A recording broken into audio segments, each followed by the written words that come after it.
बिस्मिल्लाहिर्रहमानिर्रहीम। अस्सलाम वालेकुम नाज़रीन, आप यूट्यूब चैनल देख रहे हैं। मैं इमरान खान हूँ। साबिक़ वज़ीर-ए-आज़म पाकिस्तान इमरान खान साहब ने बहुत अहम बातें की हैं और ये बातें अब मुस्तक़बिल का तयन करेंगी पाकिस्तान के। पहले तो आप देख लें इमरान खान साहब ने कहा क्या। हेडलाइन जो लगती है हर तरफ वो ये है कि जनरल बाजवा ने पाकिस्तान के साथ वो किया जो दुश्मन भी नहीं कर सकता था।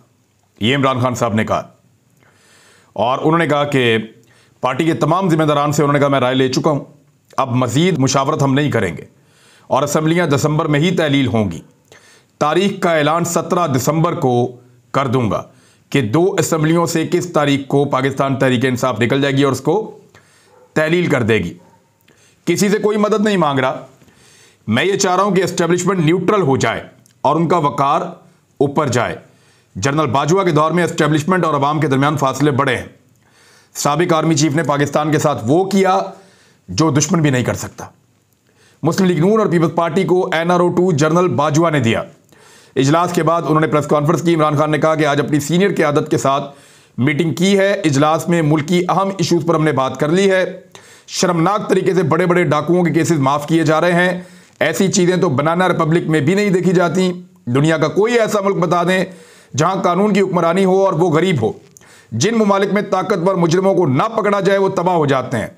उन्होंने कहा जिंदगी में ऐसा जुल्म नहीं देखा। ये डाकू मुल्क से भागे हुए थे, ये सारे बारी बारी वापस आ रहे हैं और इनके सारे केसेस खत्म हो रहे हैं। छोटे छोटे चोरों से जेल को भरा हुआ है।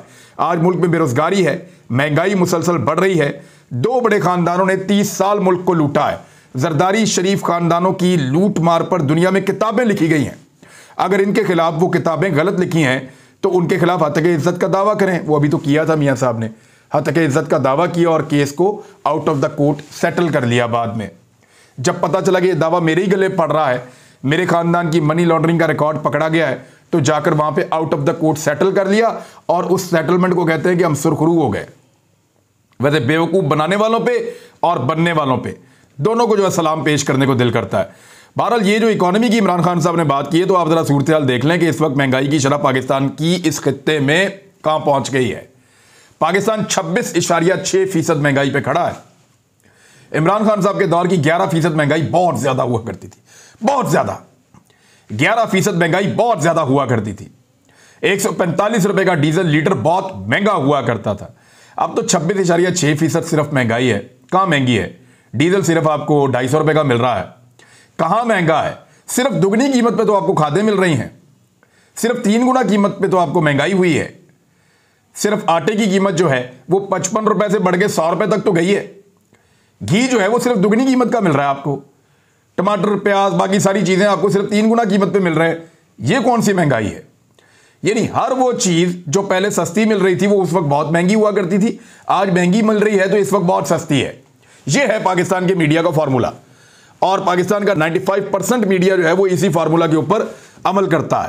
पहले रोजाना माइक पकड़े हुए थे, हाँ जी दसो कैसी लगी तब्दीली। इमरान खान के आने के 1 महीने के बाद ही काम शुरू कर दिया था। बहुत सारे लोगों ने इधर नस के जा रहे हैं, कभी उधर जा रहे हैं, वहां माइक लेकर उसके मुंह में घुसेड़ दिया, बताओ कितनी महंगाई हुई है। वो गरीब आदमी के मुंह के आगे माइक जब करेंगे उसको महंगाई लगेगी। अब आपको स्टूडियो से निकलते हुए नजर नहीं आ रहे। 2 वजूहात हैं।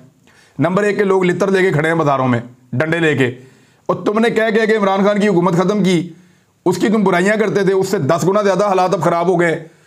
किधर थे तुम और क्यों किया तुमने पाकिस्तान के साथ ये? तो अब लोगों को फेस करने की हिम्मत खुद भी नहीं है झूठ बोल बोल के। हालात ये हैं कि बांग्लादेश में जो पाकिस्तान से अलग हुआ था, तो पाकिस्तान में कई लोगों ने कहा था जान छूटी, ये पाकिस्तान के ऊपर एक बर्डन था, अलग हो गया। तो असल बर्डन तो हमारे पास ही रह गया था। बांग्लादेश में इस वक्त जो महंगाई है वो 8.9% है। इंडिया में जो इस वक्त महंगाई है 6.8% है। अफगानिस्तान में जो इस वक्त महंगाई है लगभग 10% के ऊपर या नीचे चलती है और अभी उन्होंने रशिया से पेट्रोल ले लिया है तो वो और ज़्यादा कम हो जाएगी अफगानिस्तान की भी महंगाई। ये बांग्लादेश, इंडिया और अफगानिस्तान की बात कर रहा हूं मैं। चाइना में तो उन्होंने क्लेम कर दिया कि उनके मुल्क में एक भी गरीब नहीं है। अब उन्होंने 100% गुर्बत ख़त्म कर दी है। उनका अब क्या मुकाबला करें? और पाकिस्तान में ये तजुर्बा जो किया है अफगानिस्तान से और बांग्लादेश से बदतर सूरत हाल पाकिस्तान में पैदा कर दी है। इंडिया की निस्बत 4 गुना महंगाई है पाकिस्तान में। ये हालत कर दी हमारे प्यारे पाकिस्तान की इस इंपोर्टेड हुकूमत ने और सहूलतकारों ने लाकर ये तोहफा कौम के ऊपर बिठाया था, और अब भी बाज नहीं आ रहे।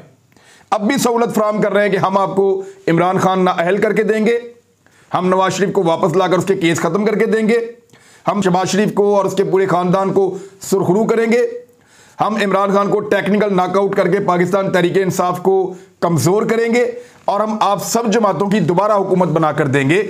यह है सहूलतकारों का मिशन। लेकिन एक मंसूबा इंसान बनाता है और एक अल्लाह रब्बुल इज़्ज़त बनाता है, और इज़्ज़तों का रब वही है। वही जो फैसला करता है वो अटल होता है, और वही फैसला हमेशा जीत जाता है। रब के सामने किसी की नहीं चलती। बहरहाल इमरान खान ने कहा कि इनके खिलाफ बरतानवी नशरियाती इदारे ने डॉक्यूमेंट्री बनाई है, इन सबको NRO 2 देकर पाक किया जा रहा है। NRO 1 के बाद पाकिस्तान के 4 गुना कर्जे बढ़ाए गए थे। पहला NRO मुशर्रफ ने दिया, 4 गुना कर्जे बढ़ गए। अब NRO 2 दिया गया है, सलमान शहबाज वापस आया, उसको हार पहनाए गए हैं।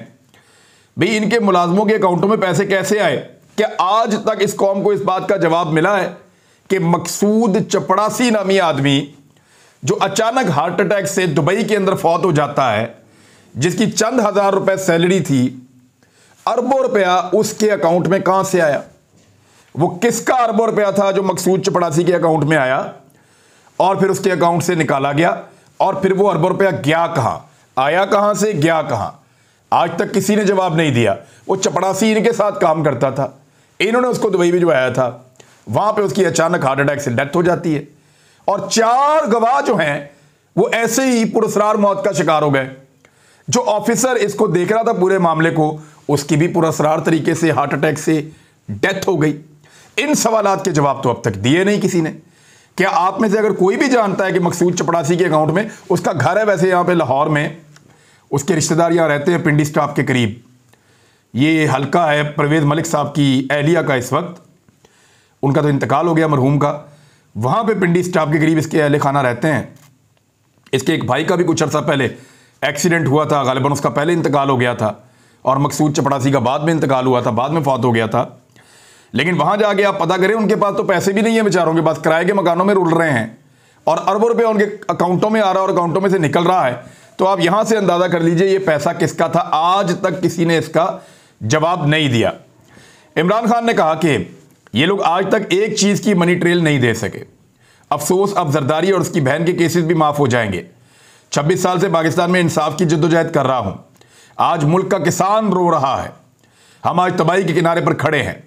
मईशत इसलिए तबाह हो रही है कि हमारे मुल्क में इंसाफ नहीं है। कर्जों का रिस्क 5% से 100% तक, मुल्क के डिफॉल्ट होने का जो रिस्क है वो यहां तक पहुंच गया है। मुल्क की इकॉनमी सुकड़ती जा रही है। हम ग्रोथ को 6% पर छोड़कर गए थे, आज वो 0 पर खड़ी हो रही है। हमारी मईशत तबाही की तरफ जा रही है। मुल्क की इंडस्ट्रीज बंद हो रही हैं। मैं आपको एक चीज बताता हूं कि मुझे कुछ मेरे बैंकर दोस्त हैं, उन्होंने बताया कि लोग पैसा निकाल रहे हैं धड़ाधड़ बैंकों में से। लोग बैंकों में पैसा रखना ही नहीं चाहते। बहुत सारे लोग पाकिस्तान के अंदर अपनी फैक्ट्रियां और प्रॉपर्टीज फौरी तौर पे सेल कर रहे हैं, कम पैसों पे सेल कर रहे हैं। लोग बैंकों में से पैसा निकाल रहे हैं। डॉलर नायाब हो गया है, लोगों को डॉलर या सोना चाहिए। लोग अपनी प्रॉपर्टीज बेच रहे हैं। ऐसा लगता है लोग पाकिस्तान से भागने का प्लान करवा रहे हैं। एक सर्वे हुआ है जिसमें 68%, लगभग 70% के करीब पाकिस्तानी नौजवान पाकिस्तान को छोड़कर पाकिस्तान से बाहर जाना चाहते हैं। यह हालत कर दी पाकिस्तान की। यानी जिन नौजवानों के इंटरव्यूज किए गए और उनका डाटा इकट्ठा किया गया, उनमें से 70% नौजवान ऐसे हैं जो पाकिस्तान को छोड़कर पाकिस्तान से बाहर जाना चाहते हैं। इमरान खान साहब ने इस खदशे का इजहार किया कि इदारा किसी जजीरे में नहीं रहता, कोई भी इदारा। अगर पाकिस्तान जो है वो नीचे जाएगा तो कोई इदारा बच जाए, ये नहीं होगा। उन्होंने कहा कि मुझे लग रहा है कि साजिश के जरिए पाकिस्तान को डिफॉल्ट की तरफ ले जाया जा रहा है। अगर पाकिस्तान डिफॉल्ट हो गया तो नेशनल सिक्योरिटी मुतासिर होगी। जिन लोगों ने हमें बेल आउट करना है तो फिर वो उसकी कीमत मांगेंगे। एक तासुर दिया जा रहा है कि मुल्क की एस्टेब्लिशमेंट हमारी मदद करे। ये बिल्कुल मैंने नहीं कहा। उन्होंने कहा किसी से कोई मदद मैं नहीं मांग रहा। मैं ये चाह रहा हूं कि एस्टेब्लिशमेंट न्यूट्रल हो जाए और उनका वकार ऊपर जाए। जनरल बाजवा के दौर में एस्टेब्लिशमेंट और अवाम के दरमियान फासले बड़े हैं। ये तो ठीक बात है, लोगों ने बहुत गिला शिकवा किया जनरल बाजवा से, और जनरल बाजवा के दौर में जो पॉलिसीज थी उन्होंने पाकिस्तान की एस्टेब्लिशमेंट को, पाकिस्तान की पब्लिक के दरमियान एक बड़ी खलीज पैदा की और लोगों में बहुत ज़्यादा शिकवे हैं। और ये बात जनरल बाजवा जाते हुए कहकर भी गए कि लोगों ने बहुत तनकीद की है उनके ऊपर। इंडिया की फ़ौज के ऊपर भी उन्होंने कहा इतनी तनकीद नहीं होती जितनी पाकिस्तान की फ़ौज के ऊपर बकौल उनके तनकीद हुई है। और उन्होंने कौम को एक ताना मारा जनरल बाजवा ने जाते जाते, जो नहीं मारना चाहिए था। इस कौम का फ़ौज से बड़ा अच्छा रिश्ता है। अगर जनरल बाजवा के साथ ये कौम रिश्ता नहीं निभा सकी इतने जुल्म और सितम के बाद, तो फिर ये जनरल बाजवा का कसूर है, ये कौम का कसूर नहीं है। इस वक्त जो है वो एस्टेब्लिशमेंट के अंदर कोई तब्दीली आने के बाद ये उम्मीद की जा रही थी कि शायद हालात बदल जाएंगे, लेकिन हालात बदलते हुए दिखाई नहीं दे रहे। उसकी एक दो चीज़ें मैं आपके साथ शेयर करता हूं, लेकिन पहले आप ये देख लें। इमरान खान साहब ने कहा कि जब मुदाखलत की जा रही है तो गुज़िश्ता 7 माह में हमारे साथ खुली दुश्मनी की गई है। तोशाखाना केस के पीछे कौन था? वैसे मैं तो जानता हूं कौन था। कौन लोगों को गिरफ्तार करवा रहा था? आदम सवाती को ट्वीट पर इतनी बड़ी सज़ा दी गई कि उनको नंगा किया गया। हम कश्मीर में इंसानी हकूक़ की बात करते हैं तो यहाँ क्या हो रहा है? आला अदलिया अगर हमारे इंसानी हकूक़ की हिफाजत नहीं करेगी तो कौन करेगा? मैं भी अपनी FIR नहीं कटवा सका, अरशद शरीफ की वालदा भी अपनी FIR नहीं कटवा सकी। हम मुशर्रफ पर तनकीद करते थे तो मतलब ये तो नहीं था कि फ़ौज पर तनकीद करते हैं। जनरल बाजवा पर तनकीद का मतलब फ़ौज पर तनकीद नहीं है। अवाम फ़ौज से प्यार करते हैं। बाजवा ने पाकिस्तान के साथ वो किया जो दुश्मन भी नहीं कर सकता था। आज पाकिस्तान की मईशत ज़मीन पर चली गई है। मेरा मुंह बंद करने के लिए कातलाना हमला तक हुआ। जब तक जिंदा हूं आवाज़ बुलंद करता रहूंगा। इदारे के अंदर काली भेड़े हों तो उनके खिलाफ एक्शन से इदारे का वकार बुलंद होता है। इमरान खान साहब ने कहा, फिर इलेक्शन कमीशन के बारे में उन्होंने कहा, जो उनके तहफ़्फ़ुज़ात हैं। फॉरेन फंडिंग के केस के बारे में इमरान खान साहब ने कहा कि उन पे जो उनके तहफ़्फ़ुज़ात हैं। तोशाखाना से गाड़ियाँ जो बिल्कुल गैर कानूनी निकलवाना, वो नवाज शरीफ ने और जरदारी ने निकाली। उनके ऊपर इलेक्शन कमीशन कोई नोटिस नहीं लेता। ये भी बहुत अजीब चीज़ है। और वैसे ये अजीब इसलिए है कि वहाँ तो कानून में कैटेगोरिकली लिखा है कि गाड़ी तो आप ले ही नहीं सकते। घड़ी तो ले सकते हैं, गाड़ी तो आप ले ही नहीं सकते। तो वो जरदारी साहब भी ले गए और नवाज शरीफ साहब भी ले गए। इमरान खान ने कहा कि मैंने अपनी मुशावरत मुकम्मल कर ली है। 17 दिसंबर को लिबर्टी चौक में खिताब के दौरान पंजाब और खैबर पख्तूनख्वा असम्बलियों की तहलील करने की तारीख का ऐलान करूंगा। कानून के मुताबिक जैसे असम्बलियां तहलील होंगी तो 90 दिन के अंदर इलेक्शन होगा और 70% पाकिस्तान में इलेक्शन होने जा रहा है। अगर ये पूरे पाकिस्तान में नहीं करना चाहते तो मर्जी है। नवाज शरीफ को भी ड्राई क्लीन करने की तैयारी की जा रही है। और इसके अलावा इमरान खान साहब का एक केस है और मुबैना बेटी छुपाने पर इमरान खान के खिलाफ नाअहली केस समाअत के लिए मुकर्रर कर दिया गया है इस्लामाबाद हाई कोर्ट में। लेकिन मैं आपको जरा कुछ फैक्ट बता देता हूं। 21 जनवरी 2019 ये इस्लामाबाद हाई कोर्ट में केस लाया गया। इमरान खान के खिलाफ मुबैना बेटी को छुपाने की दरखास्त को निजी मामला करार देते हुए अदालत ने मुस्तरद कर दिया। 11 मार्च 2019 लाहौर हाई कोर्ट में ऐसी ही 2 दरखास्तें दायर की गईं और वहां भी मुस्तरद कर दी गईं। 9 अगस्त 2018 को सिंध हाई कोर्ट में भी ऐसी ही दरखास्त दायर की गई और वहां पर भी इसको मुस्तरद कर दिया गया। लेकिन 4 मरतबा जजेस ने एतराज लगाए और चारों मरतबा इसको जजेस ने मुस्तरद कर दिया। दरखास्त गुजारों को वापस भेज दिया और उनकी सरजनिश की और कहा था कि इस्लाम हमें लोगों के निजी मामलात का एहतराम करने का दर्स देता है। ये 4 मरतबा जजेस ने कहा। लेकिन chief justice Islamabad high court Aamir Farooq साहब ने ये सारे फैक्ट्स जानते हुए ये केस लगा दिया है 20 दिसंबर को।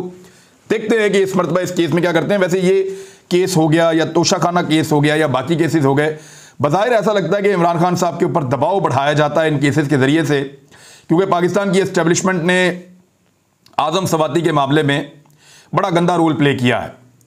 यानी आदम सवाती यही कह रहे थे ना कि मेरी और मेरी बीवी की वीडियो मेरी बेटी को क्यों भेजी गई, हमारी तन्हाई की वीडियो को हमारी बेटी को भेजा गया, मुझे नंगा क्यों किया गया, मुझ पर तशद्दुद क्यों किया गया, मुझे पोते पोतियों के सामने क्यों मारा गया, 75 साल मेरी उम्र है।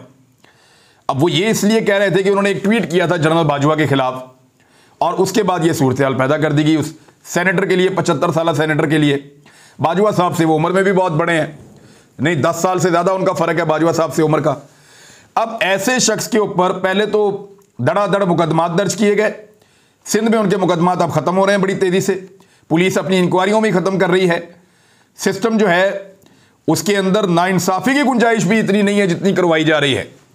और इसके पीछे ऐसा नहीं लगता कि ये इंपोर्टेड हुकूमत है। पहले मुझे ऐसा लगता था कि शायद इंपोर्टेड हुकूमत है, लेकिन अब मुझे एस्टेब्लिशमेंट का हाथ लगता है ये जो कुछ आजम स्वाति के साथ हो रहा है। क्योंकि इसकी एक और एपिसोड आज हुई है जिसमें आजम स्वाति साहब की जमानत का फैसला महफूज करने वाले जज साहब का तबादला करके इंसाफ का बोलबाला कर दिया गया। जज साहब ने जमानत का फैसला महफूज किया, यानी ये बाबर एवान साहब की आप ट्वीट पढ़ लें। इस्लामाबाद में सेनेटर आजम स्वाति के खिलाफ मुकदमे में स्पेशल जज सेंट्रल कोर्ट राजा आसिफ के रूबरू मैंने तफसीली दलाइल दिए। दोनों तरफ से दलाइल सुनने के बाद फाजिल जज ने फैसला महफूज करके आज सुनाने का ऐलान किया। फैसला सुनाने से पहले जज साहब ट्रांसफर कर दिए गए। यानी ऐसा लगता है कि जो मूज और घोड़े हैं पाकिस्तान में, जो बहुत ताकतवर हल्के और बहुत ताकतवर लोग हैं, वो अपनी पूरी ताकत को इस वक्त इस्तेमाल कर रहे हैं इस रजीम को बचाने के लिए या अपने मफादात को बचाने के लिए। मुट्ठी खोलने पे तैयार नहीं है। अवाम ने, मैंने को बताया था, यहां से पकड़ा था, मुट्ठी खोलो, पाकिस्तान का गला छोड़ो, पाकिस्तान को सांस लेने दो, लेकिन मुट्ठी खोलने के लिए तैयार नहीं है। और अभी तक यानी इस किस्म के हथकंडे और इस किस्म की चीज़ें हमें नज़र आ रही हैं और वो चीज़ें ये वादे कर रही हैं कि ये कुछ ऐसे नहीं हो रहा कि अचानक हो रहा है। यानी चीफ जस्टिस ऑफ पाकिस्तान का एक बड़ा अच्छा स्टेटमेंट आया था कि मुल्क में बहुत से मामलात में बेहतरी आई है। ये खुशाइंद है कि मीडिया आज़ाद है और सच सामने लाता है। चीफ जस्टिस साहब, हम मीडिया में काम करते हैं, हम बिल्कुल आज़ाद नहीं हैं और हम सच सामने नहीं ला सकते। जज साहब, हम तो नाम भी नहीं ले सकते जो हमारे साथ जुल्म करते हैं। हम तो कह भी नहीं सकते किसने क्या किया था। आपने तो इतने आसानी से कह दिया, आपको अल्लाह ताला ने ताकत दी है, आप पाकिस्तान के सबसे बड़े काजी हैं, लेकिन जज साहब जो हमें मारते हैं, हम पे जुल्म करते हैं, हम पे FIRs करवाते हैं, हम उनका नाम भी नहीं ले सकते। बस इतने से आज़ाद हैं हम। एक सेनेटर को गिरफ्तार करके जो लोग उस पर टॉर्चर कर रहे हैं, जो उस पर दबाव डाल रहे हैं, जो उसको तोड़ना चाहते हैं, हम उसका नाम भी नहीं ले सकते। जो लोग ये कर रहे हैं, सबको पता है कौन कर रहा है और बोल नहीं सकते। कोई आज़ादी नहीं है पाकिस्तान में मीडिया की। और जिस तरीके से जज साहब का ट्रांसफ़र हुआ है, इसके ऊपर पूरा पाकिस्तान जो है वो आवाज़ उठा रहा है। बहुत सारी और खबरें हैं, लेकिन अगले व्लॉग में अब तक के लिए इतने अपना ख्याल रखिएगा, अपने इस चैनल का भी। अल्लाह हाफ़िज़।